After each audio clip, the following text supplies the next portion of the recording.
कराची के इलाके गुलशन इकबाल में फ्लैट से 3 खवातीन की लाशें मिली। एक बेहोश शख्स को अस्पताल मुंतकिल कर दिया गया। पुलिस को जहरीली गैस से अमवात का शुबहा।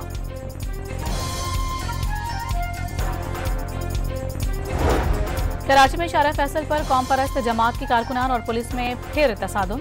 मुतबादिल रास्ते का कहने पर रैली के शुरका का पथराव, पुलिस की जानिब से आंसू गैस की शेलिंग और लाठीचार्ज।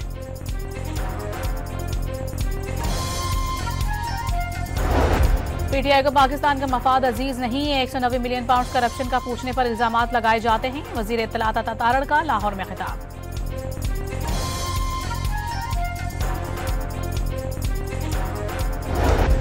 और hub autocross rally Shamik Saeed ने जीत ली। प्रिपेयर बी कैटेगरी में उमर खोड़ो फातेह रहे।